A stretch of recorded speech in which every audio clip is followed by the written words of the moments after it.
Boa tarde, meus amores. A nossa aula de hoje, certo, vai ser duas atividades, uma no livro de ciências e outra no de educação física, tá certo? Então, para a nossa aula de ciência, tia preparou uma atividade para vocês, trabalhando os animais vertebrados e invertebrados, tá certo? Então, tia, na questão 1, tia colocou assim: complete as frases abaixo com as palavras destacadas. A tia colocou coluna vertebral, vertebrados, mamíferos, peixes, répteis e anfíbios. Os animais são chamados de quando possui aí letrinha B. Os animais vertebrados, eles são divididos em 5 grupos. Quais são esses? Aí vocês vão colocar. Questão 2. Pense e responda. Letrinha A. Animais invertebrados que você pode comer. Quais os animais invertebrados que você pode comer? Letrinha B. Animal invertebrado que você possui ou gostaria de ter. Letrinha C. Animal invertebrado que você pode criar dentro de casa. Tá bem fácil essa atividade, certo? E por último, tia colocou na questão 3.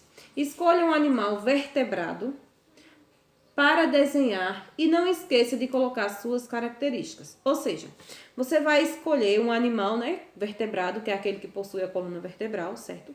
E qual é a sua característica? Que vai dar um exemplo, tá? Se tia escolher um pássaro, então eu vou desenhar o pássaro e a característica do pássaro é o quê? Ele é uma ave, ele voa, ele possui penas, tá certo? Então, isso são suas características, tá certo?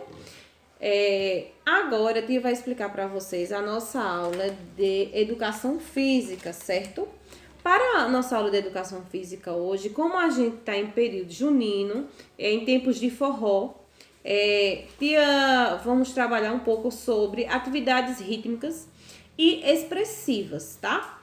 Então, tia colocou aqui um pequeno texto explicando isso. Então, o que são atividades rítmicas e expressivas? Inclui as manifestações da cultura corporal, cujas características comuns é o intuito de explorar a expressão e comunicação por meio dos gestos, na presença de ritmos, sons e da música na construção da expressão corporal, tá?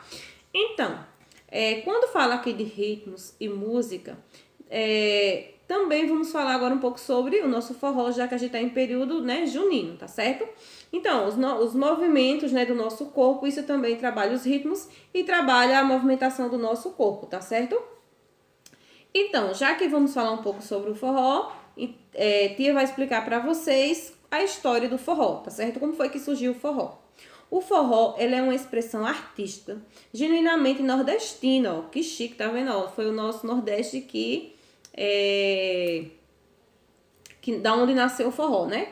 Por ser uma forma de manifestação cultural e ampla, o termo forró tem diversos significados e pode servir tanto para designar o ritmo musical, o estilo de dança e mesmo a festividade que acontece, tá certo? E como foi que surgiu o forró, né? Então, sua origem tem relação com bailes populares que era realizado no final do século XIX e era chamado de forró-bodó naquele tempo, certo? Então, como o Tia falou um pouquinho sobre o nosso forró, que ele saiu daqui, né, do nosso Nordeste, Tia vai pedir para vocês, então, desenharem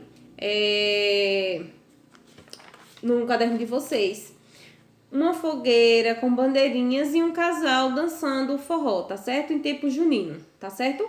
Então, nossa aula de hoje fica por aqui. Um ótimo final de semana para todos vocês e até segunda-feira, se Deus quiser.